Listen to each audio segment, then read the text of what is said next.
Well, we wish you a Merry Christmas. We wish you a Merry Christmas. We wish you a Merry Christmas. And a Happy New Year. Christmas Eve, New Year. Hey, folks, thank you for joining us.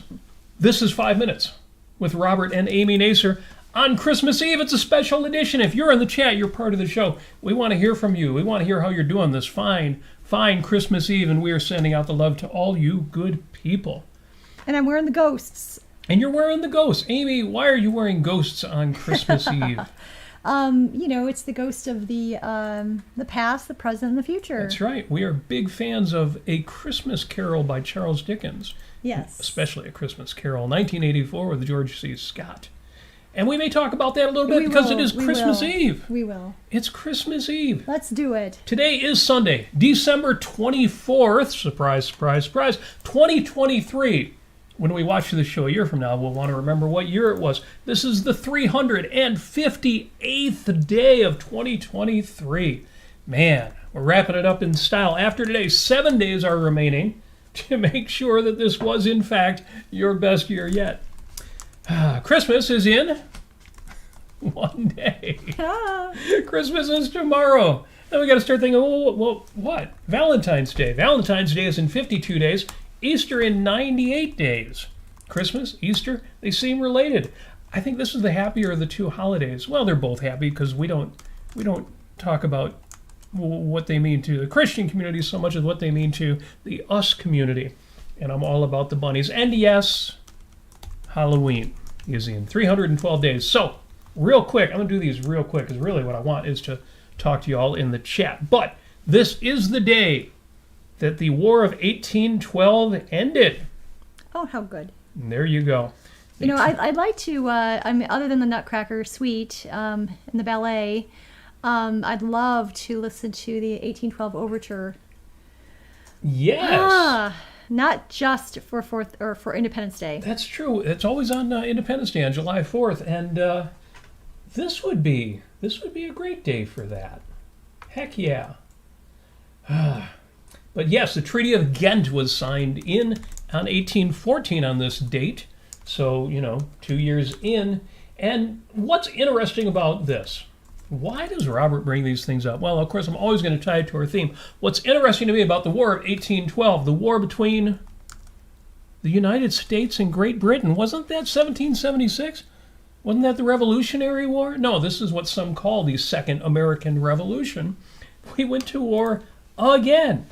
War used to be a thing, and it's tragic. It's the worst thing in the world. It was a common state of affairs in humankind.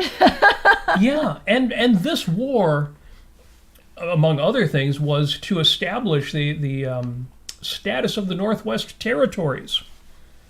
Now, the Northwest Territories, of course, we think of Upper Canada, or maybe some of us would think of Washington and Oregon, but no, the Northwest Territories were right here where we're broadcasting from. Studio Nasir, Motown, Michigan, Indiana, Illinois. And the Brits wanted it. They were working with the Indians to have it. We think, wait, we won the American Revolution. Doesn't that mean we now possessed the entire continent? But, of course, this is before the Louisiana Purchase, before we bought from France. Crazy days. So when folks tell you nowadays, hey, there's a war going on, why don't people just go back to, say, some particular year, say 1946? I'm sure there are people who would love to say, well, why don't the United States, why don't they go back to 1811? Why don't they go back to 1775? But no, unfortunately, or maybe fortunately, these wars happen, these decisions are made, these lands are conquered and civilized, and like it or not, that's where you start from.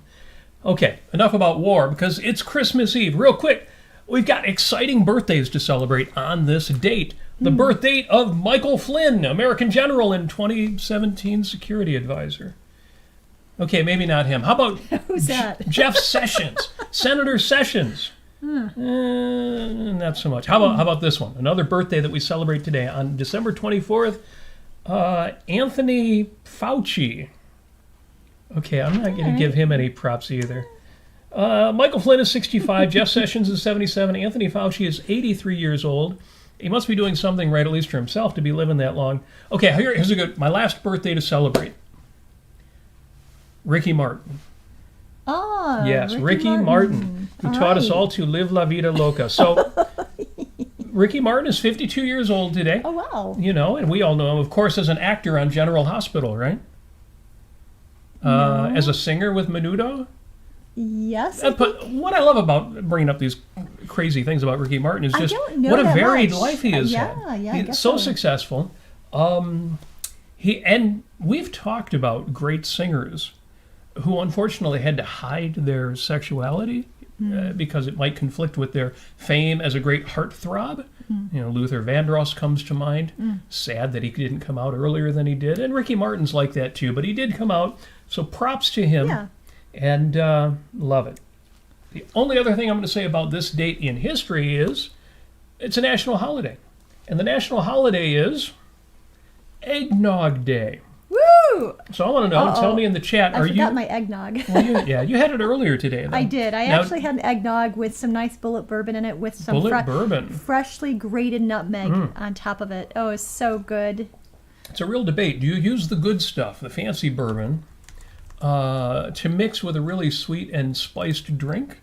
Or should it be consumed straight? Neat. And, No, I can't. I don't think I can do that. No, I can't do that straight. Not bourbon. Tequila, that's another thing. Well, if you're going to drink bourbon straight up, Bullet is a good way to go. yeah. Yes, and I am of that camp that says, no, don't use the bottom shelf liquor for mixed drinks. Use the good stuff all the damn time, because especially today because Well, it's Christmas Eve. What I would say is don't drink that often, but when you do, have the good stuff. Well, yeah, if you're going to do it right.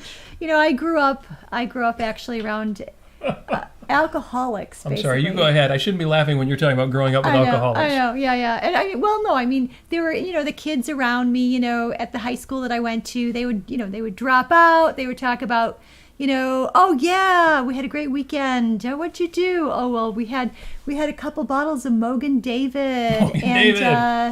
Mad Dog. Mad Dog 2020. Yes, and, Mogan David. Oh my God. Thanks. Yes, those were the days. Amy and I, we were both not wealthy when we were kids. Yeah. Okay, we'll just put it that way. I was laughing because John in the chat says, Amy, don't burn your hair. The kind of joke that I would have, your hair's on My fire. head's on fire. Your hair's on fire. See, it rolls right out the tongue because I've said it so many times. That is very, very fun. Jim Ashley says, I included the War of 1812 Overture among my repertoire of solo Christmas carols last year. It wasn't popular. Yeah, I want to hear that. I want to hear that rendition.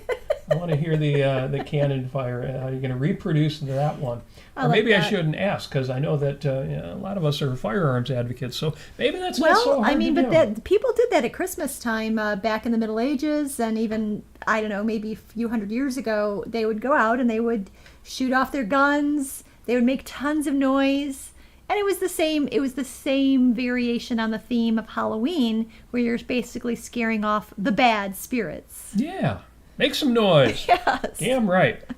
That goes along with the mummers. That goes along with the carolers. That goes along with making noise on Christmas and Christmas Now, how do you Eve. keep Krampus away? I know that was a few days back. But Well, what you do is you be a good person, Oh, yeah, not don't a be a bad bad person. child. Okay. Don't be a bad boy or girl. Okay.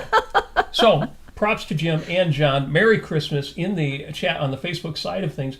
On YouTube, I've got to give a huge shout out. Stephen is in. Stephen Katz is in. Matthew Humphreys, hello in the UK. We still have a gift to open from you, and I'm just yeah. eager to do that. Should we do that now? Should we do that during the show? No. We're gonna wait until in the morning. We're waiting until No, Christmas none of us- morning. here it is. came up earlier, and I mentioned this in the interwebs. The question came up. It was Tim Shermack, the entrepreneur, Tim Shermack, who said, do you open your Christmas presents on Christmas Eve or Christmas Day? And my answer was, of course, you open them when it's appropriate if you're visiting family Right. or whatever. But Yeah. But in the home, Christmas morning. Christmas morning, that's where the Yes. magic is. That's what makes Christmas morning magic. But, hey, you do you. So, huge shout out. Merry Christmas, Stephen Katz. Merry Christmas, Matthew Humphreys. Apollo Zeus is in the chat and says, Jolly Christmas ever. Absolutely a jolly Christmas to you as well. Equal to Reality says hi, and we say hi right back. Merry Christmas. And one of our favorite people in the world, Jennifer Lionberger, says, hi, Amy and Robert. We say hi right back at you, and it's Christmas Eve. Christmas Eve, It's we may not Christmas open our Eve. presents, but we absolutely do wish you a Merry Christmas. Santa's coming. If you were here, we'd be giving out Christmas kisses. Absolutely. And, Christmas hugs. Yes. Yeah, Equal to Reality says Christmas Day is 58 minutes away. Well, for us, it's half a day, or not half a day. 6 hours is a quarter of a day. Yeah. But yeah, in the UK, you'll be celebrating before we wrap up, unless we run a little late. We'll see how that goes. Now, the Lord and Emperor.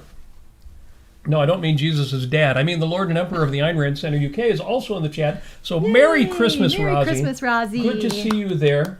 Oh, such good people. Yes. Gail Parker is in with a happy, cozy Christmas. We wish it right back at you. And Christopher Smith. The musician Christopher Smith says it's the most wonderful time of the year. He's singing. He's singing in the chat. I can see it by the way that he typed it.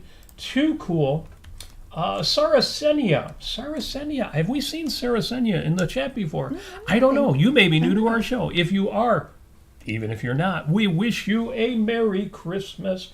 And I'll go down some more as we go. But I've already said on this date, we're done with that. Man, that went quick. We may wrap this show up in 5 minutes. No, we won't, because I have a lot to say.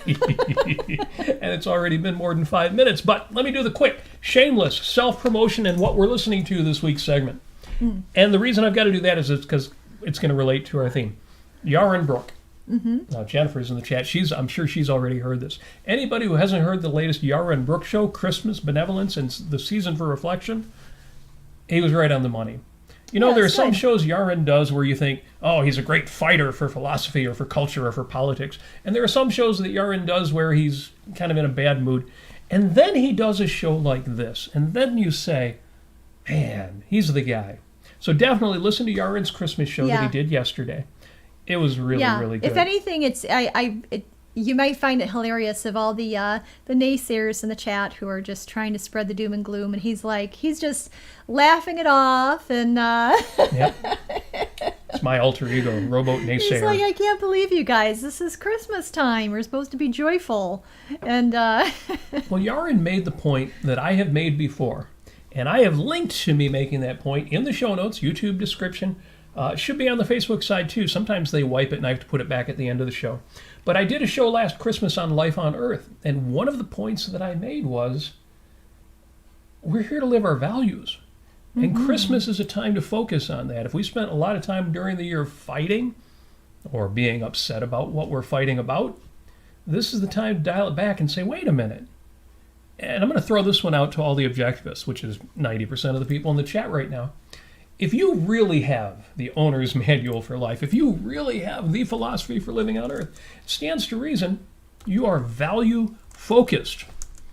We've all got things to fight, we've all got disvalues, but you are focused on values. You know what you're living for, and you are living with passion. I want that to be you. It's my wish for you for Christmas. We'll talk more about that, but Yarren did a great job touching on themes that I'm sure I have overplayed. Doesn't matter, not going to stop. Because I mentioned the Ayn Rand Center UK, the ARC UK channel, the reality show, which I appear on usually once a week, twice a week, whenever I can, we did a show on Tuesday. Greta's Jihad. Greta Thunberg.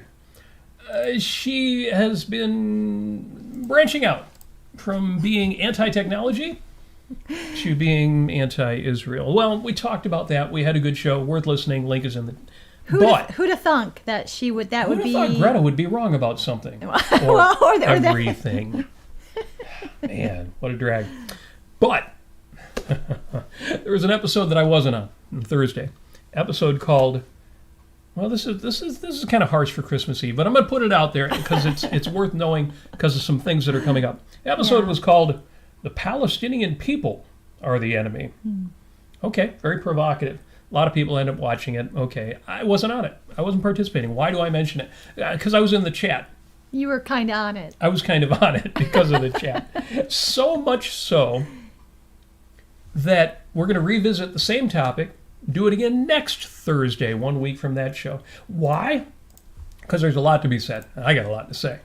And I believe there are innocent people in any given population, no matter how few. And I don't think we do ourselves any favors denying that. But I'm not going to get into the topic right now. My point is, that show went viral. On the ARC UK, on the reality show, on a good show, we'll have hundreds of people watching it.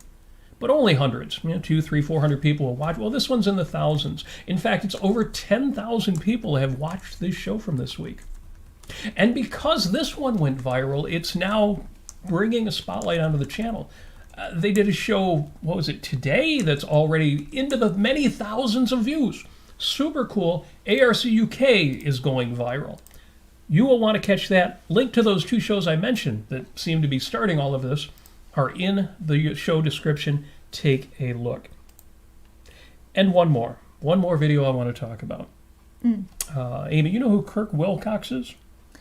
Yes. Kirk Willcox is a West Coast objectivist. He runs his own YouTube channel, and he participates in ARC UK stuff. But on his own channel, he did a video called How Spirited Ruined a Christmas Carol. Oh, yeah. I would agree with that. Now, folks who've watched our Christmas shows before, we've talked about Spirited. This is the Ryan Reynolds film. A cute, clever, modern take on a Christmas Carol. So we watched it, being good Apple TV subscribers. And what a disappointment. So Yeah, Kirk Willcox does a good job explaining the kinds of things that we were disappointed in about this film. I like Ryan Reynolds. I know for some people he's a little too much of the Deadpool sarcastic / nice guy at the same time thing. I like him. I think what he does very well, but what the hell with that movie? Yeah, I mean, I would say that the first half of it was good. Second half, not so good. The ending was not so good. I'll just say that. To say what was wrong with the film would have to give a lot of spoilers. And Kirk's review, he warns you, gives a lot of spoilers. So if you haven't seen it, and you intend to, if you want to see a musical with Will Ferrell and Ryan Reynolds, based on A Christmas Carol but in modern times, then don't watch the review yet. Yeah, I would recommend, if you want A Christmas Carol in more modern times, Scrooged with Bill Murray. Oh, that one's fun. It's fun. It's equally outrageous, but it's better. It's better. Funner. Even when it goes over the top and gets kind of nasty or ugly, it's very lighthearted anyway. Yes. I mean, it's Bobcat Goldthwait, and David Johansen shows up in the film, and just you've got the goofy, edgy characters. And the Bill Murray character himself is abrasive at times. Yeah. But it all pays off in the end. It does pay off in the end. And it doesn't, let's say the film doesn't self-sacrifice itself. Right. The film doesn't kill itself at the end. I'll just leave it at that. Whereas Spirited, I wouldn't say that about. What you say there means nothing about the film. Yeah, I'm not yes. Anyway, anywho. Yeah, who happened to wish you Merry Christmas? Oh, Rosie says, Robert managed to be the star of that episode without even being on it. Well, I certainly was a participant, even though it was just in the chat. So yeah, that was unusual. Yeah, and over on Facebook, Linda Cordaire's over on Facebook in the chat. Thank you so much. Now, LindaCordaire.com, the Quaint Cordaire Fine Art. Oh yeah, Cordaire, CORDAIR.com. If you missed a Christmas present, if you forgot somebody. Yes. I suspect Linda and Quint are hunkering in for the holidays, but if you sent them a request to send somebody a gift certificate or an advance payment on the Club Cordaire, I'm sure they would make that happen at least within a few days for you. Yes. And I got to tell you, so we received a lovely gift of a beautiful we've received Cordaire, Quint Cordaire Fine Art calendar. Actually, we have both the desktop and the wall version. Yes. And they're both sweet. Very beautiful. Thank you so much, Linda. Merry Christmas. Thank you. And we already have the calendar hanging up. Yes. It's beautiful. Which is good because I was shopping for calendars this year, and I was disappointed. Nobody had really good...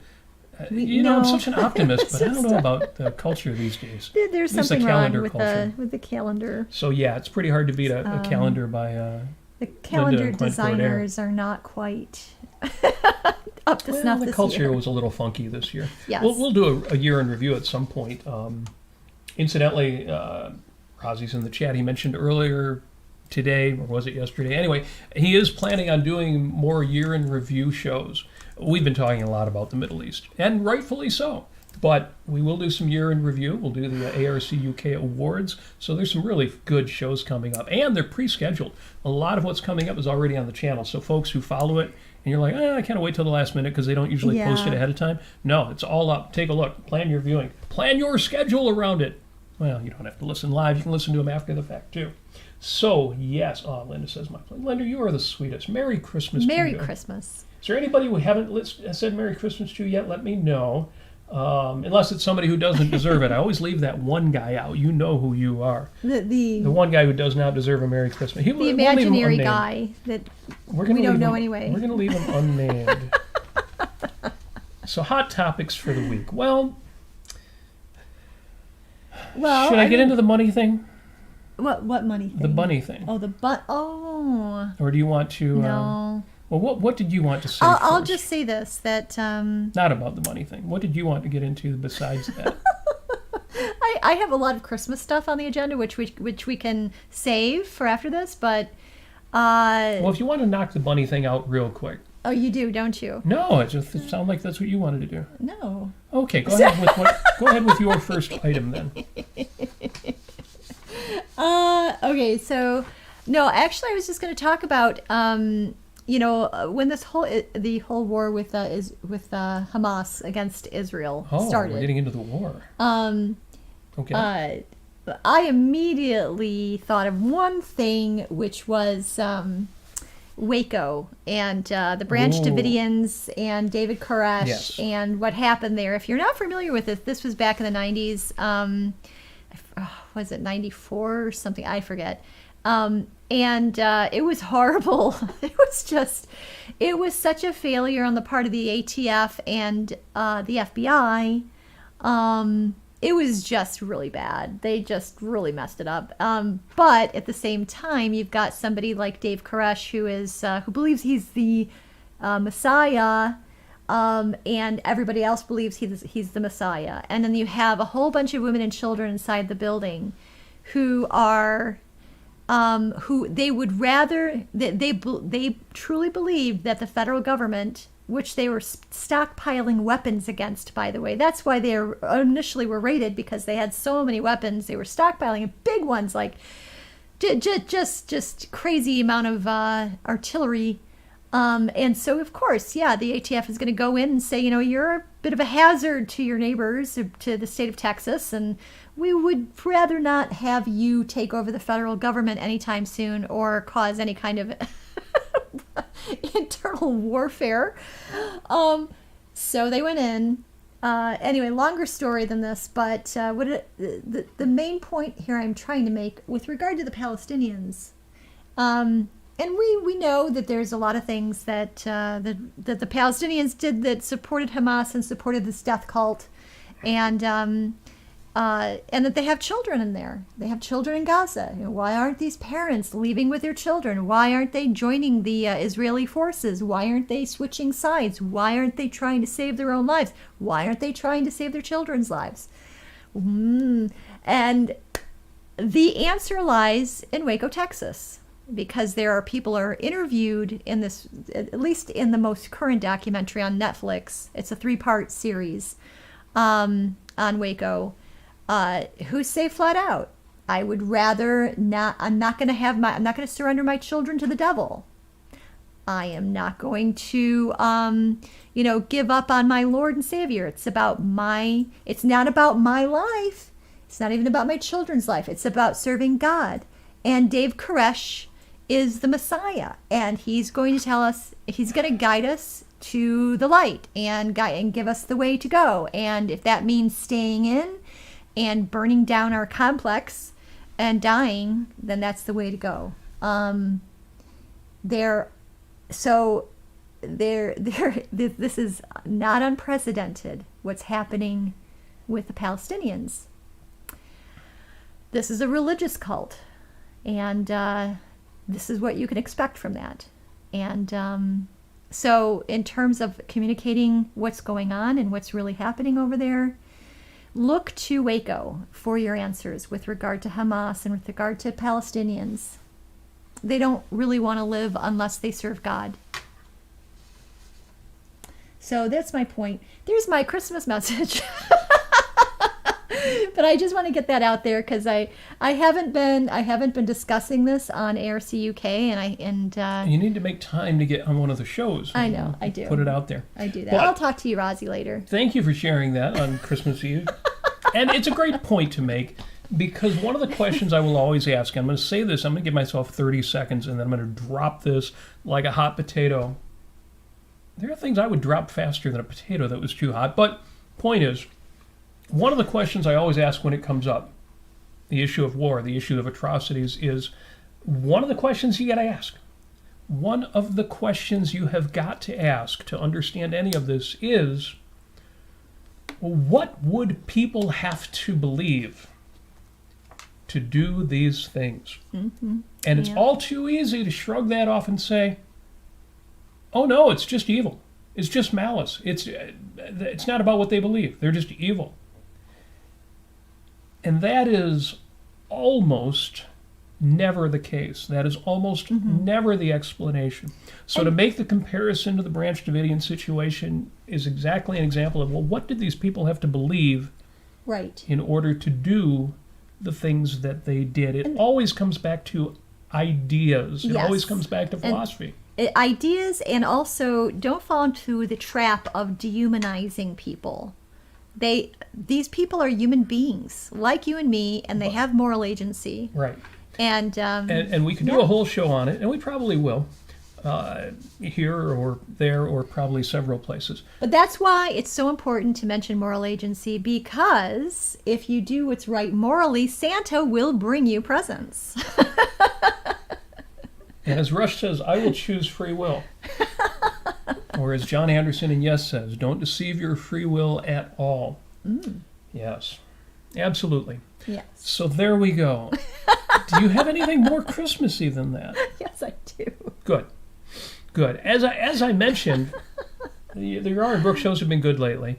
There was a bit of controversy when he did a show on pets.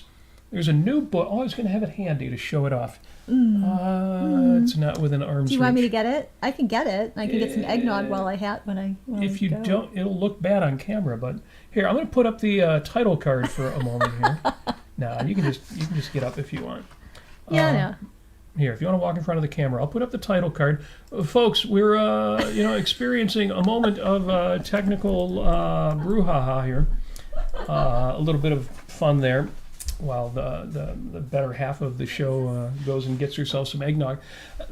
Point is this what you're looking for? Yes. Okay. If you could hand me that, thank you. All right. Look at this. Tell me, have you ever really ever loved a dog?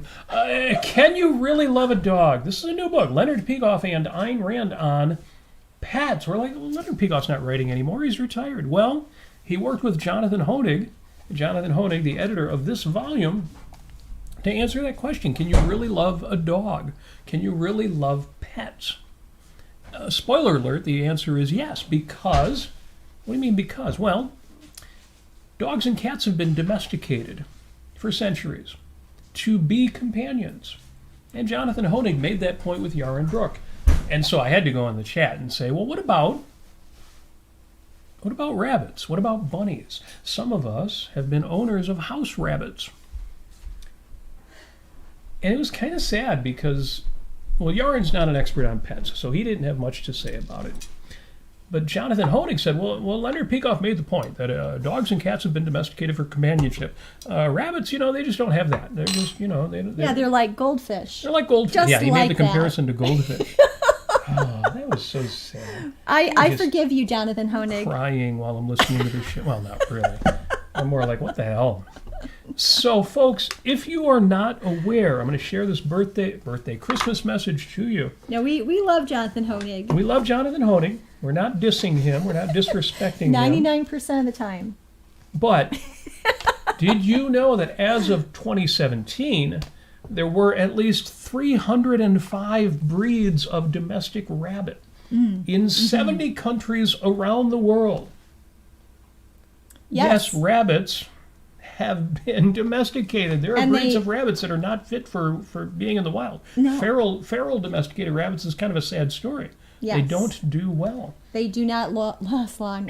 If you're wondering what a rabbit is like, what is a rabbit like? I mean, the short answer is They are a furry bundle of magic that will bestow all of the love in the world upon you. now, That's what they are. if you want to know about their temperament, think about a cat. Except that when they get mature, they don't become haughty. They can be disapproving, is a word sometimes used to describe them. But once you win a bunny's love, it will love you in a way no other animal The can. bond is immense. The reason I make the comparison to cats is because, and some folks don't know this, they have similar soft fur to cats, although they're less likely to bother your allergies, They which smell some better. of us have. They smell much better than cats. They have a sweeter smell than cats, that's true. But the other thing is you can litter train bunnies. In fact, Yes. it's a common thing to do if you're a house rabbit, is you Yeah. litter train them just like cats. You can train them for jumping. You can actually train them to do tricks. You can train them to pick things up in their mouth and ring bells and know what the time is. It's just amazing. Yeah, our last bunny would ring a bell for treats, and the problem was if we ever accidentally left the bell on the ground, she Yeah. would just keep picking it up and ringing it until, wait. And then you know what she did? What'd she do? She learned how to make noise from other sources around the house To try to get treats, So yeah. you know those little spring door stoppers? She Yeah. would literally take that in her mouth and she would go just to get our attention and make She was noise. trying to get oats. And you're like, oats? What do you mean oats? Well, to a bunny, oats are like candy. They love that. Yeah, they love it. So, and they're a little, I know to most of us, eating oats would be the most healthy thing in the world, but they're actually a little high in fat, so you got to watch that. A little high in calories. There is a link to the article on domestic rabbits in the show notes. If you are thinking, oh, well, now I got to get a rabbit for Christmas, you should. But it does give you all of the advantages and disadvantages to rabbits Yes. and all of the responsibilities. Yes. Because like any pet ownership, know. rabbits are not something you stick in a cage or in a bowl like a goldfish. No, they need the kind of maintenance and care that a cat or a dog does. Yes, that's correct. That is correct. And So there's a bit of bunny love for Christmas, Well, and yeah. I had to put it out there because it's a great book. yeah, and I this want to. book. There's wonderful little photos of Ayn Rand in it with her cats, and also of Leonard Peacock with his dog. Yep. And it's just so cute. Yes. Look at Ayn Rand and her kitty. Yeah. Oh, And they're not all black and white. There's color photographs in yeah, there. yeah. Just What else? What else? so Oh you my need this God. book. You Look at all need to go this. on Amazon.com, and it's being published by Amazon, so you can't get it anywhere else. Go to Amazon.com and get this book. Can you really love a dog? I don't think it's a spoiler to say yes. Look, It's look kind of at obvious this. from the title. It's Frank and Ayn when they were younger, and it's Frank throwing a stick for a doggy. It's Look at that. it's Isn't it super. cute? Yeah, it's hard I've to never see seen from that. there, but it's a really sweet photograph. Oh, so cute. Amy, So anyway, you were making the point earlier Yeah. today that, and it's something that, and I know you actually get choked up about when you realize that Ayn Rand was not just a philosopher or a novelist, and not just an ardent supporter of not just capitalism and individualism, but reason. But she was also an amazingly passionate woman. yes. She had values, and she Yes. lived her values. And I know you've often said, God, I wish I could have known her. I know. I wish I could have met her. I know. She was fun-loving. She was a fun-loving lady. And there were many facets. I mean, the book Facets of Ayn Rand by Marianne and Charles Suarez totally sums it up. She was multidimensional. She was huggable. She was a flesh and blood woman. And but at the same time, I mean, she did these amazing feats of philosophy. Yes. And absolutely brilliant artist as a novelist. And if anybody isn't aware, I want to point you to a resource about that. But first, But she was like I say, she was fun-loving. She was very She was a valuer. She was a valuer of people. She was a valuer of friends, of loved ones, of family. She valued them. She valued people, and she showed it in all sorts of affectionate, compassionate, fun ways. Yeah, And Leonard Peikoff has tried to make this point. She told him, you should have favorites. You should have favorites in every area of your life and do what you can to obtain them. Mm-hmm. And I love that. But let me say real quick. When I got into the chat during this show with Yaron Brook and Jonathan Honig, the chat question that I put in was, well, for those of us who are rabbit owners, what would you say, or what do you think of people who, when they find out that you love rabbits, that you have a bunny as a pet, immediately feel compelled to say things like, oh, well, I eat rabbits, and make jokes about Hassenpfeffer? Boo. Well, I have to say, Merry Christmas, Daniel Kraus. Despite your doing exactly that in my chat, you are lucky that your virtues are so well established and are so many that I can forgive this little faux pas of our four-pawed friends. I mean, it's one of those things where people don't quite have their mind around because they don't see them as pets. And I don't understand, though, when you find out somebody keeps rabbits as house pets, what is so clever about saying, oh, I eat them? But, okay, I'm going to let that go. I'm not going to get into it right now. Yeah, no, we've had friends who've done that, and we still love them, although unquote friends, yes. Only about 98% of the time. This is the kind of day where we can forgive anything. Yeah, I mean, well, the thing is that you don't go over to a person who has cats and say, you know what, I was in some Asian country and I tried cats, delicious. Yeah, I was over in Thailand and I had a dog for white dinner. Wine sauce and... I don't know. Maybe it's the Hannibal Lecter thing now. We're so you just don't hardened do to that. that. But no, I mean, I think it's just that people don't have a reference to the emotional bond that you have with a pet. And so if you say something about a pet like that, it's pretty disheartening. So just so you know. But since I am wishing everybody, or at least all the good people, a Merry Christmas, Daniel. Yes. Now I see that you got your eggnog there, yeah, but okay, I also see you've got a nut or something. So speaking of being multifaceted as a human being and a valuer and a rational thinker, you can still and somebody who picks favorites. So this is actually a glass that says Ford House. This is the Etzel and Eleanor Ford home, which is a beautiful house. If you ever come to Detroit, it's just north of there. And then so I've got the eggnog here, which is nicely chilled. It's Calder's Eggnog, which is a local dairy company. Absolutely the best eggnog on the planet Earth. Best dairy products in Michigan. Truly amazing. Truly like richer than any other dairy.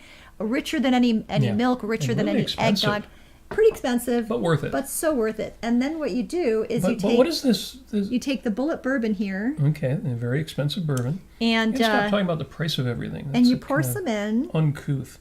Like okay, so. Bourbon and eggnog. Yeah, very nice. I mean, you can. Well, that's not that unusual. I think people have seen that before. I mean, you can use all sorts of but what's rum the story with this nut here? Oh, okay. Well, what you do next is you take your spoon. This is actually an authentic spoon from the Henry Ford in Greenfield Village that they used, that they were selling them because they were just old silverware. So I ended up getting that. So it's very special. Yeah. Sure you mix it up. We have a friend who would say the older stuff is better sight unseen. Yeah, you mix it up real nice. I haven't seen her in the chat tonight. But we'll wish you a Merry Christmas anyway. You know who you are. And then what you do is you take this here. Is a nutmeg. A nutmeg. Nutmeg nut. You drop that in your drink. No. What you do is you take a little grater like so. Oh. That's so nice. You're not going to buy that container of McCormick powdered nutmeg. No. That's not. You may as well just leave it out because it's not going to be flavorful. This will give you flavor. So you've got the little shredder grater there.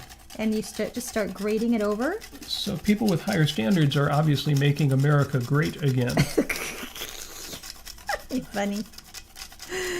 And then there you go. And it just comes right off. It's like a little piece of wood or something. In your drink there, it looks like powdered nutmeg. And you can smell it. Grated nutmeg. You can smell the nutmeg. Like nutmeg. It's so good. If you wanted to give it a little extra love with the spoon. Right. Very nice. And here we go. Rosie's asking, does Yaron really have a pet turtle? No. Apollo Zeus mentions the pet turtle there. No. Yaron did see a turtle outside his window and a lizard, and these become running jokes because Yaron's not really an animal person. No, I mean, we know people who are not animal people. Yeah. But, so, yes, and that's okay. The real answer to the question there is no, he does not have a pet turtle. He doesn't have a pet anything. His life is too short to be wasting time with pets. Don't you know the world's on fire and everything's going to hell in a handbasket? It's not about the world's on fire. It's about there are other values. Oh, okay. There are more important things out there than living things. Doesn't he have to correct everybody in the world, all 8 billion of us? It's all good. Before he can actually have a good day? All good. Yaron is an anti-pet. He would not have had Jonathan on the show if he was, even though it gives us something to rib him a bit about. So, yes, we have, it is, the reason for the nutmeg, for those of you who came in late, it is National Nutmeg Day, it is National Eggnog Day. Woo, eggnog! And here's a position that I'm softening on, which is I've always thought that food and beverages that are appropriate to a particular holiday but not the rest of the year are ridiculous. If you like pumpkin pie, you should eat it year-round. If you like eggnog, you should drink it year-round. You can't get eggnog except around Christmas time. I'm slowly softening on that. I'm the guy who wrote the essay Weekends and Holidays and How to Appreciate Red Letter Days, and I'm slowly learning that it's okay if some things are associated with holidays and no other time of the year. So I'm getting there. I'm slowly getting there. Yes. Yes. Jim in Facebook, he asks, that reminds me, Amy, I love brandied fruit, but I haven't had any since I was a kid. Do you have a recipe for that? Yes, what you do is you take fruit and you put it into brandy and you let it soak. And then it all like magically becomes brandied fruit. You'd be surprised what you can achieve by soaking things in alcohol and not just your own liver. But we've got some humor in the chat because I've got to read some of the great stuff going on in the chat. Rosie Ginsburg, for example, who works with the aforementioned Daniel, who is talking about eating rabbits, says, my top fundraising pitch is support our work so that Daniel can stop eating people's pets. That is a noble cause, and I am 110% behind that. Stephen Katz says, did you notice I borrowed from you? I announced birthdays on Facebook. Yes, I did notice that, Stephen, and it's a great conversation starter. And there are so many things that you can look back on with that little nudge that you get from looking up notable events and birthdays on a date. And, of course, we always tie everything together by the time we're done on this show. Yes. And there we go. Somebody mentioned, Christopher mentions Jimmy Carter is a disaster. Jimmy Carter is a disaster. That's right. It's tricky because, Jimmy Carter is better than 90% of the folks on the left out there. He puts his money where his mouth is. He has integrity, even though he's an altruist, so he has integrity about being an altruist. He works with Habit Trail for Humanity and actually goes out there and helps build habit trails. I'm kidding, of course. Habitat for Humanity, and he actually goes out there and helps build homes, and he puts his money into it, and he's as good. Well, maybe not as good as it gets, but in many ways, he's as good as it gets. Well, I'm never going to forgive him for basically, what was this guy's name? Hugo Chavez, supporting Hugo Chavez in Venezuela. And he's also as bad as it gets, because as I say, he's on the left. So he is 100% Awful. In with statism, collectivism, self-sacrifice, altruism. I mean, altruism, again, let's talk about altruism because a lot of people, I've actually met somebody at my work who was talking about altruism in terms of valuing your loved ones, valuing other people, holding doors for old ladies, whatever it may be. And that is not altruism. That is called valuing other people.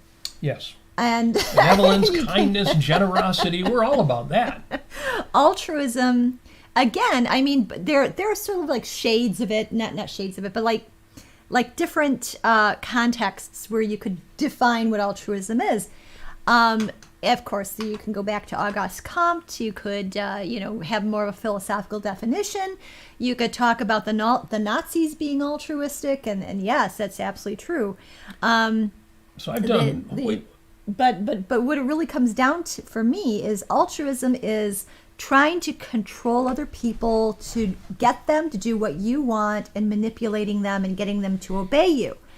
That is altruism. I mean, you might call it something else. But there's an important point to be made there too.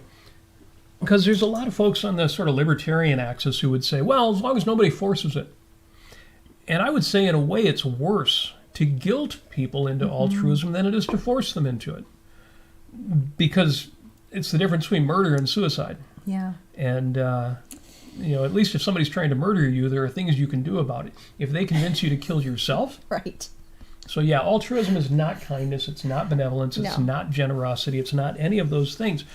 And some of you know that I actually have a playlist about benevolence, about shows that we have done on the concept of benevolence.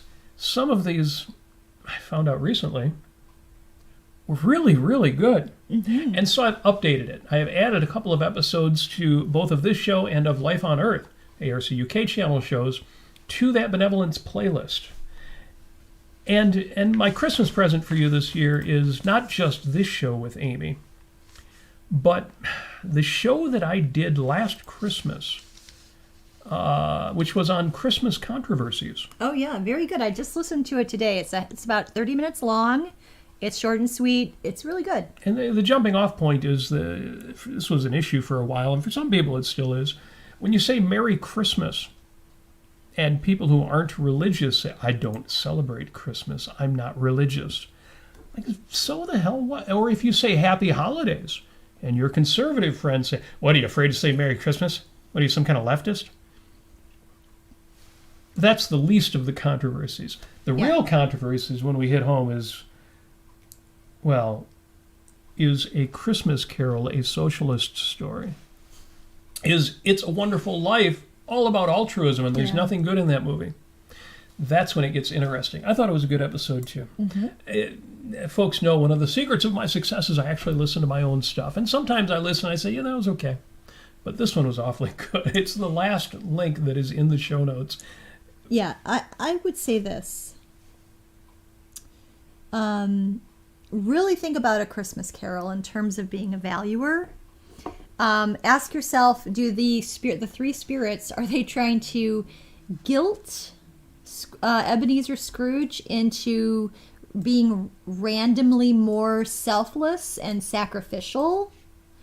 Or are they showing him areas of his life that he actually does have value and that he would actually have selfish pleasure in engaging with if he were to listen to them? They're showing him how to redeem himself, not as a sacrificial altruist, but as a human being who is capable of being rational, being productive, of being virtuous in the rational sense, and of valuing those around him. They're not trying to. I mean, yeah, you could say there's the one instance where there you have Mr. Poole and the other guy who are trying to strike up some charity for the people who are, destitute in the area. We got to talk about that. But there is that part. But and there is the nuance of Scrooge saying, "Well, don't I pay taxes? What about the workhouses? What about the the treadmills?" What? But go ahead. Well, I don't want to get on one of your favorite topics because it's something that I or you we could easily rant about. But being offered an opportunity to participate in a charity, if it's being done in a way that provokes guilt, is one of the worst things in the world. Yes. But being offered an opportunity to be helpful that isn't guilt-laden is actually a gift. It's a benefit. It is. We were just talking about this. You got to kind of, I'll exaggerate only a little bit and say, you got to save a life this year. By Don't say it that way. By starting a fundraiser for somebody in dire straits who was facing cancer, and a serious cancer, cancer that could be terminal if left to go, if it was let go. Right. And you offered people the opportunity to participate in a fundraiser. Yes. And it wasn't about guilting people into it. It wasn't right. about telling people you're bad if you don't do it. It's about offering a value for value. It's a value. And opportunities for kindness, opportunities for generosity, they are values. Yes. And if it gives you some value to participate, you get to say, yes, let me do that. And that's why I like over-tipping during the holidays. Yeah, and I just got to say, Robert Garmon, who I set up the GoFundMe for back in, I think, June, I think it is, we raised over $25,000 for him so far.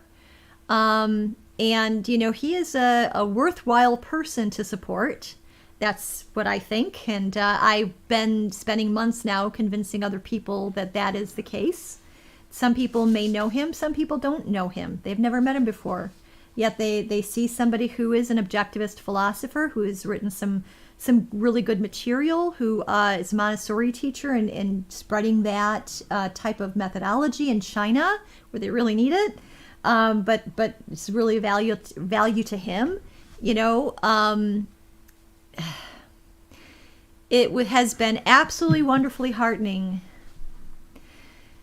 to get so much support for Robert Garmon. And I'm just really happy to report that according to the most recent scans after his second ablation surgery, he is cancer-free. So you folks who participated in this, you did it. You saved his life. Yes. Now there's more to do. There's more to do. We know, Robert wants to bring his family back to the States. And of course, he's got follow-up care. There will be more expenses. And if you want to continue to participate, you can be a part of that. So, please don't consider the book completely closed. Well, I'll tell you what I selfishly got out of this process. Why did you do this? What was in it for you? I don't think I've actually met or had ever physically been in the same room with Robert Garmon before. I knew him. There were some reasons why I really was impressed with him. Not only his writings, not only, what I saw of his Facebook posts, and it was pretty sparse what he did. How he handled some situations in objectivism, I won't get into it, but He has been gracious at a time when other people were not. Yes, he was gracious at a time when other people were not. And that, to me, went way above, just big, giant brownie points for him. And at some point, I don't even know if he knows this, but I'll talk to him about it. But anyway, that super impressed me. And what I got out of this whole process, number one, is I got to see the direct results of people valuing who he is and what he does, and value people who reached out because this is an objectivist. And he was one of the first people at the Objectivists Graduate Center, at Ayn Rand Institute, way back in the late 90s, or 94. No, it was 94. You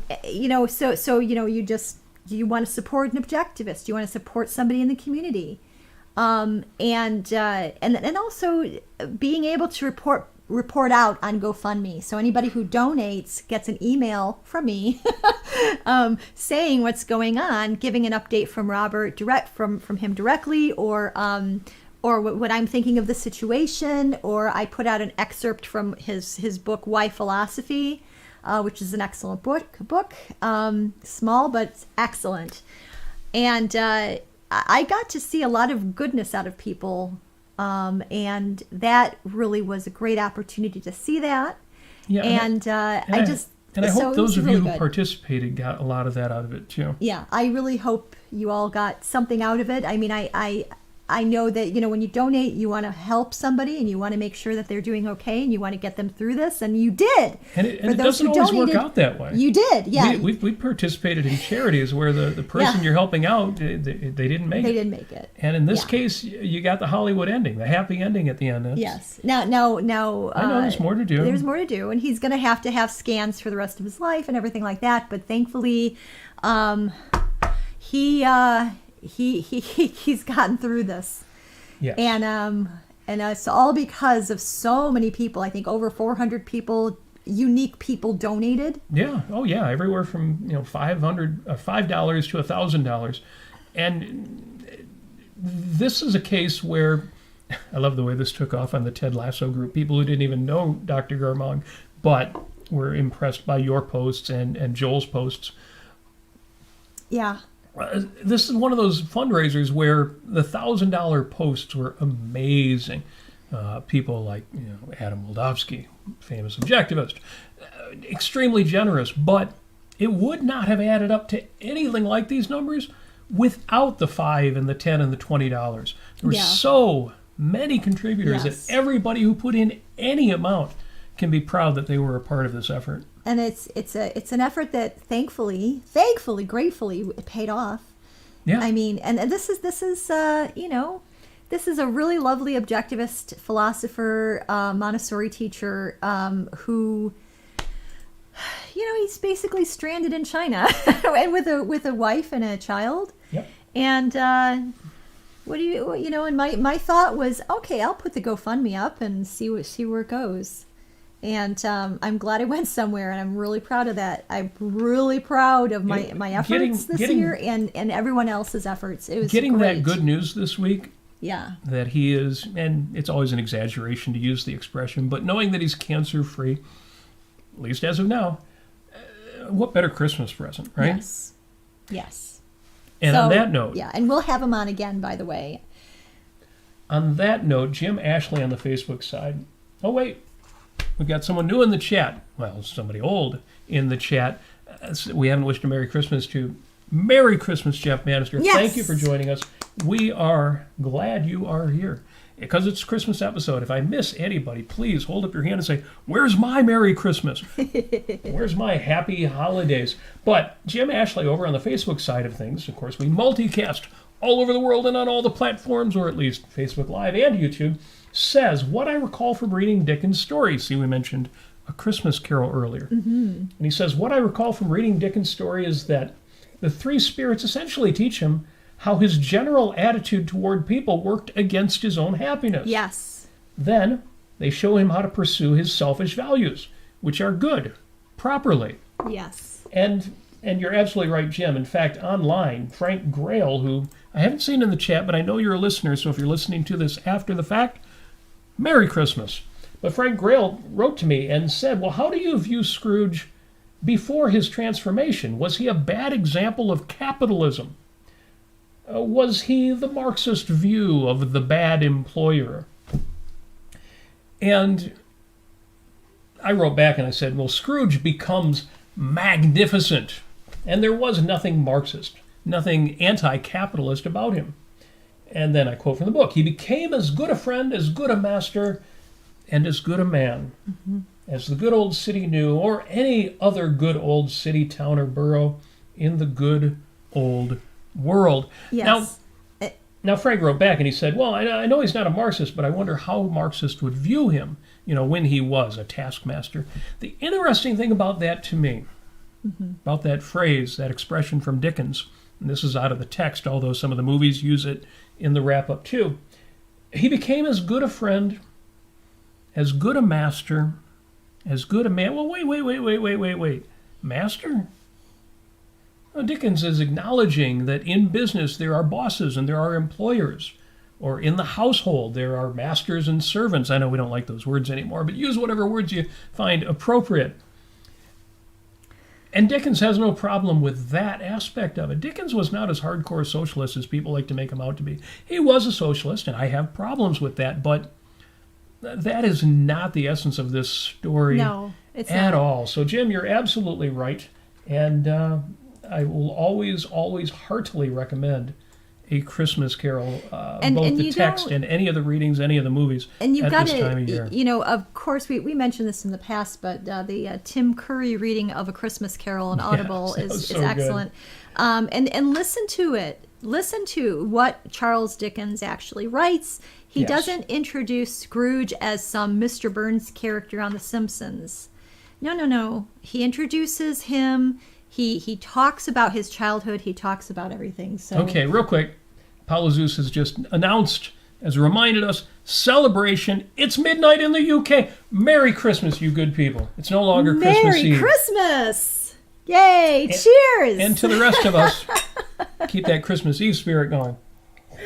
Merry Christmas, everybody in UK land, with all of your interesting Roman ruins and Bath and Stonehenge and interesting pagan things. And Damn right. I love it. Yes. And, oh my gosh, Petya's here. And Merry Christmas, Petya. We are wishing a Merry Christmas to everybody. Yes. Of course. And by name this time around, so I've got to say Merry Christmas, Audrey Lee. We are glad to see you in the chat. Thank you for that. Mag-Nelephant. Outstanding. Love, love, love it. Folks, we could wrap up anytime, obviously. We could go on forever. We've covered altruism. We've covered Christmas in the movies. We've covered the new updated Benevolence playlist where you can find that show from last Christmas that I thought was damn good. Yaren's show on Christmas was damn good. It's all good on Christmas Eve. We even covered a little bit about the war.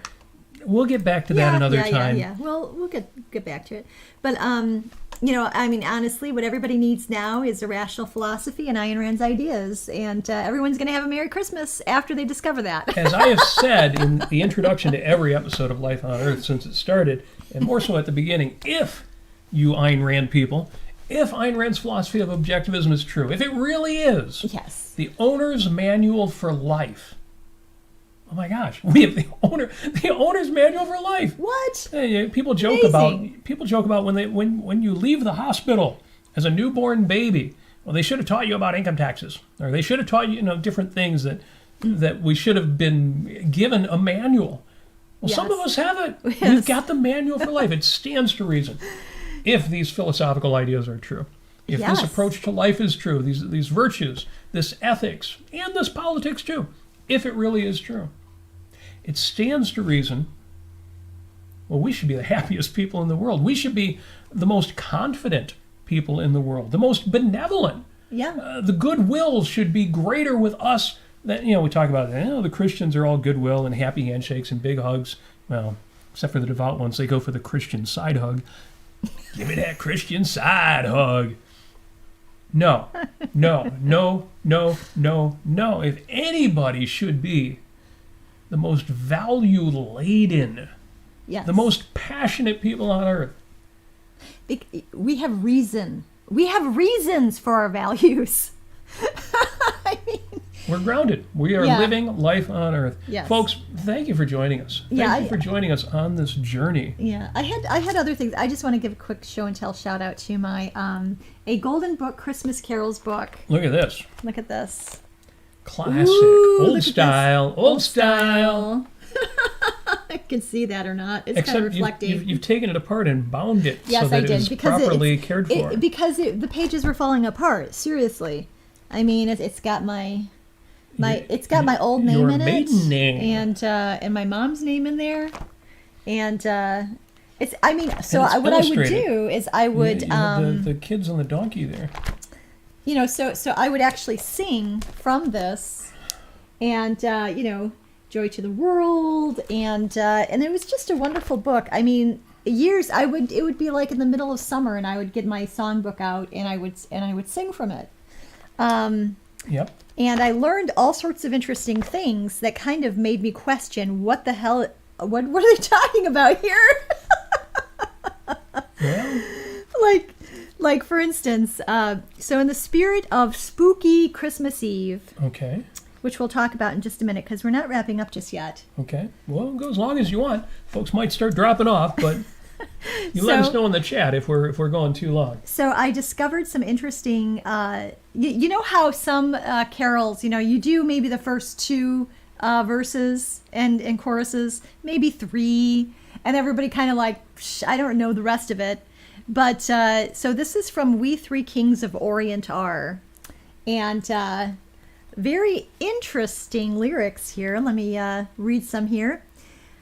So it's basically broken down in between Melchior, I don't know how to say this, Caspar, and Balthazar. Those are the three kings. And Balthazar says, "Myrrh is mine, its bitter perfume breathes a life of gathering gloom, souring, sighing, bleeding, dying, sealed in the stone-cold tomb." I must admit, I'm one of those people who finds Christmas carols that are in minor keys to be sad or at least somber. But real quick here, because I missed it. I missed one. We did not wish a Merry Christmas to somebody who was in the chat on the Facebook side. Merry Christmas, Nicholas Provenzo.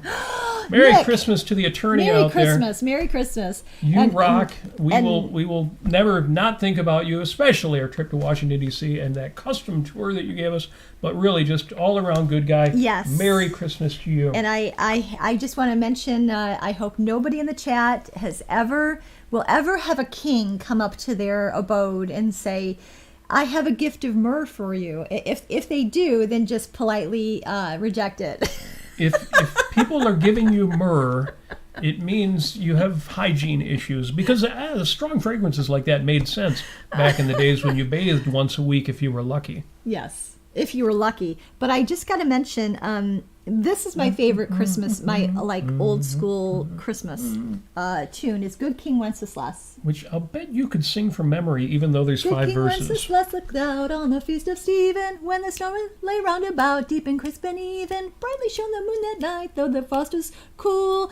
Something, or when the poor man came inside, gathering winter fuel. See, Amy can do all the verses, whereas I was one of those kids who I could do the first verse of most Christmas carols, and then they'd start doing the second and the third and the fifth and the 17th verse, and I'd be totally lost. But you know them all. I just about know them all. Yeah. Yes. Hither, page, and stand by me, if thou knowest telling. Yonder peasant, who is he, where and what his dwelling? Sir, he lives a good league hence, underneath the mountain, right against the forest fence, by St. Agnes' fountain. There's 3 more, folks. Bring me flesh and bring me wine, bring me pine legs thither, hither. Thou and I shall see him dine. I'm listening. When we bear them thither. Page and monarch, forth they went together, through the rude wind's wild lament and the bitter weather. And then it goes into, Sire, the night is darker now, and the wind grows stronger. Fails my heart, I know not how I can go no longer. Mark my footsteps, my good page. Tread thou in them boldly. Thou shalt find the winter's rage freeze thy bloodless coldly. And then finally it says, in his master's steps he trod, where the snow lay dinted. Heat was in the very sod where the saint had printed. Therefore, Christian men, be sure, wealth or rank possessing, ye who now will bless the poor shall yourselves find blessing. Right. Now, you might say, altruism or however, but no, this is Good King Wenceslas. He's a king. He's going out, he's a king. He's a king. Do you know what a cape walk is? What? A cape walk. A cape walk? No. What is that? Well, first of all, John Paquette is in the chat, and he says, just where is Orientar? I have always heard that, too, as one word, Orientar. And I'm like, what is that? But he also is referring to the rhyming of cruel and fuel. And, yes. How many syllables are in fuel? Fuel. Very, very cool. No, a cape walk, I've heard this from a few different places. It might have been Anthony Robbins I heard it from first. Every now and then you should do a cape walk. And the way that you do that is if you want to increase both your self-confidence and your benevolence, is if you're sitting down, stand up and put on a cape. Now, you don't have to literally find a Superman cape, although I do have one. But put a cape on metaphorically in your own head and strut. Walk around the room the way that you would if you had a cape on. If you were about to go out and rescue somebody or help somebody in the cold and snow, that's a cape walk. It's a way to change your state of mind. And I'm a big fan of it, so I'm all about Good King Wenceslas. Yes. And I don't consider it altruism at all. No. It's not like every case of helping somebody is altruism. No, sometimes you get to play the hero. You're a king, so it's not like it's a sacrifice. You have plenty of wealth. You have plenty of time on your hands. Go out there and have some fun helping people. And it's such a great story. You know, the page is like, I am so cold and tired, I can't go any longer. And then hither page, he's, just walk behind me in my footsteps. Right. And the page could feel the heat in the very sod. Right. And so he was warmed up, and it was all good. See, these are the kinds of kings who were also like super healthy and buff, and Yes. they were practiced in swords and sorcery, for example. So these were not weak kings. Like Conan or Rambo. Rambo. You've been watching Rambo. Or John McClane. We have been watching Rambo.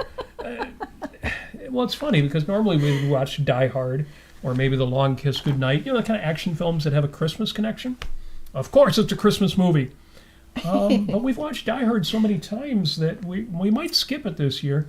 We might. And so Amy looked for something else, and she realized she'd never seen the Rambo I had never seen it. And so you gave it a shot. I did. You know what? The first one I really liked the best.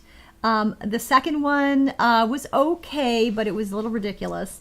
Third one was just not as ridiculous, but it wasn't as okay. Just not cool. It was not cool. The third one. To have the Mujahideen be the good guys because they're fighting the Russians, right? The gallant people of Afghanistan. I mean, it did not age quite. Well. It's a great example of the enemy of my enemy is my friend is not true. Yeah, I mean, it kind of reminded me of the horribly depressing tale of Joe Biden and the people that he left behind who were our allies in Afghanistan. Christopher Smith is agreeing. The first Rambo is surprisingly good. Apollo Zeus says it's high art. Hey, in a way it is. I mean, just imagine sculpting your body the way that he did to get ready for those films. And, it was good. You could argue that steroids might have played a part of that picture, but still, sculpted, absolutely sculpted. Yeah, and John Paquette gives us a link to Mel Torme's version of Good King Wenceslas, so we will give that a listen. And the question is, will we be watching the fourth Rambo? Yes, we will, eventually. Yeah, well, Matthew Humphreys has he recommended that. Thank you, Matthew. Definitely do watch the fourth one. Yes. So we will not be skipping that. Now, then the question is, do you watch the fifth one? The old Sylvester Stallone. So I don't know. We watched the old Harrison Ford, the new Indiana Jones film, and that was kind of, it was it had its moments. That's our charitable take. It had its moments. Yeah. Oh, I also know O Come All Ye Faithful in Latin, Adeste Fideles. Well, I can sing that. That's yet another Christmas carol I do not know as well as you do. The song that Robert hates the most in terms of Christmas carols. What song do I hate the most? God Rest Ye Merry Gentlemen. Oh, is that the one I hate the most? I thought it was the Carol of the Bells. Oh, that too. Yes. Well, I think they play God Rest Ye Merry Gentlemen a little bit more. I am so sad, life is hell.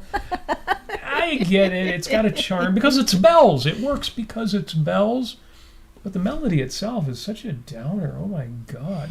Yeah, I mean, God Rest You Gentlemen is better. Yeah. But there's also very interesting things. This was when I was like, about 8 or 9 years old, and I'm writing in here, like, this is Hark the Herald Angels Sing. And there's very, very strange concepts in here. I'm like, what is this? What does this mean? And so, like, for instance, the second verse, Christ by highest heaven adored, Christ the everlasting Lord, late in time, behold him come, offspring of the favored one. And I'm thinking, okay, it's Mary. Mary was Jewish. She was a chosen Jewish lady. Okay. And then it says, veiled in flesh, the Godhead see. I'm like, what does this mean? It's God brought down to earth size. Yes, in a flesh vessel. Yes. Okay, I've got a couple of great comments for you on the YouTube, But wait a side. minute. And then it says, hail the incarnate deity. Hail the incarnate deity. And I'm like, what does incarnate mean? When I was 9. So what does Jesus drink for breakfast? Incarnation instant breakfast, right? Yes. But yes, And he's then finally, the incarnation. Pleased is man with men to dwell. He doesn't mind dwelling with them men. And Jesus our Emmanuel. Okay, there you are. Yes.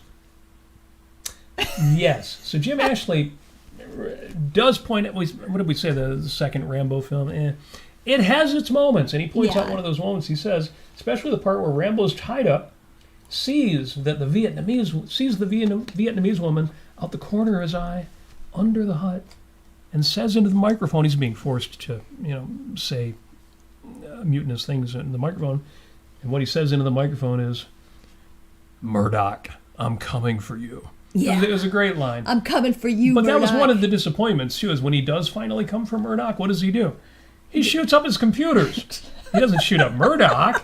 I mean, he scares him with the knife, into the surface of the but I desk. gotta say, that was one of my very favorite characters of Rambo, First Blood Part 2. It's not Second Blood; it's First Blood Part 2. Is the Vietnamese Oh, his lady. Vietnamese contact is great. Oh, which, she's the which best. makes What a what badass. happens to her all that much worse. That was just ridiculous. 30 Just seconds after ridiculous. he makes his declaration. But you will love that John Paquette says 2 great Christmas carols. Well, "Oh Holy Night," but the other one he mentions is "Lo, how a rose ere blooming." You got me there, John. So there you go. Lo, That is how a rose ere blooming is truly absolutely one sublime. of Amy's favorites. Depending on the day, it may be her favorite. Yeah, right now, Robert, I'm really into what's it called? I don't know, but you must be really into it if you can't remember its name. It's the winter song that I played for you. Oh, I can't remember the name of it. It's called Something about a miserable day in the winter. in the deep midwinter. No, it's not even the deep midwinter. It's something sadder than that. In the deep midwinter. Da, da, Okay, maybe da, that's it. da. It's in the deep midwinter. It's a beautiful song, That was especially bleak, in the bleak midwinter. You're right. In the bleak midwinter. The deep midwinter, I could live with that. In the bleak midwinter. In the hopeless days. It's the bourbon, everybody. It's charming. It is charming. It's a beautiful song. Oh my gosh. So anyway, John, look that up. In the bleak midwinter. There's also Still, Still, Still. There's Good Christian Men Rejoice. There's the Wexford Carol, the Boar's Head Carol. What? Oh, the pun of the day from John Paquette. He says, "Incarnate, turned into meat." Very funny. Yeah, carne, chile con carne. Yes, carnivores. Very good. Very good. Very good. Very good. Jeff Bannister says Rocky is the best. Well, of course, Rocky is the best one. Yeah, that's maybe we next. may at some point, because we've seen Rocky. I haven't in decades. But how many of the sequels have you seen? Barely any. Yeah, so... and Rocky, of course, is great to watch over again anyway. Yeah, I guess so. We may do the Rocky series at some point. Yeah, or I might just redo. I've been really, really wanting to redo Dirty Harry. Yeah, that's true. It's my favorite. At least the first 2. Oh, so good. Absolutely. Man's got to know his limitations. Well, you're a big Anthony Robinson fan too. Yes. Andrew Robinson, yes. Because you love Garrick in Star Trek Deep Space Nine. Yes. The best Star Trek. I'm just a simple tailor. So, folks, thank you. Thank you for sharing Christmas with us. Oh, thanks, everybody. You are the best. This is great. I can tell you, your posts, your comments online, some of the conversations that have been going on, or just a Merry Christmas and good wishes. Yes. It just makes everything that much better. We'll be seeing family tomorrow morning. We will be seeing friends, including folks in Great Lakes Objectivists, over the course of the coming week. Yes. But being surrounded by all the love online just makes it feel like it's a constant holiday. And I hope that's what it feels like for all of you, that you are having at least some degree of constant joy during the season. Yes. New Year's coming up, and that means we're going to think of new topics, new things to do. No, we're not going to change the background every time like we did today, but this is a special day. It is. Don't get your hair on fire from that fire back then. New Year's coming up. We're going to have some fun.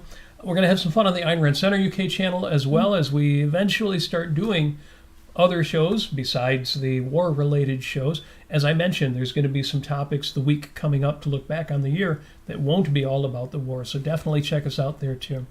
If you have any suggestions for the show, you know what to do. Put them in the chat or enter them into the 5 Minutes with Robert and Amy Nasir Facebook group.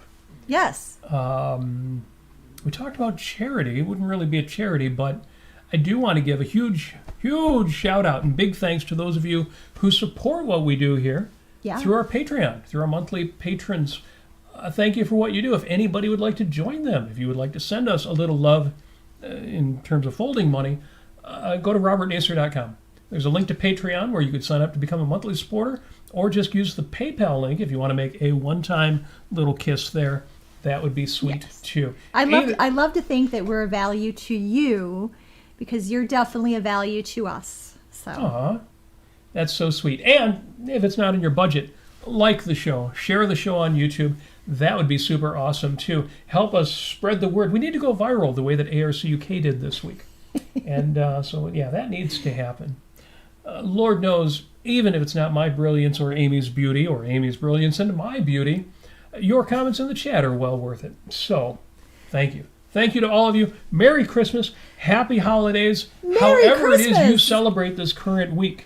Oh my gosh, Merry Christmas. I hope Santa brings you everything that you want, or at least you can be productive and make your own money and buy it for yourself. And we talked about, we believe in Santa around here. Absolutely. Listen to those past shows we've linked to. You'll find out all about that. Be your own Santa. In the meantime, we wish you every success you so richly deserve. We wish you all of the happiness that your virtues bring to be. We wish you love, as we always do. But tonight, we also wish you a Merry Christmas.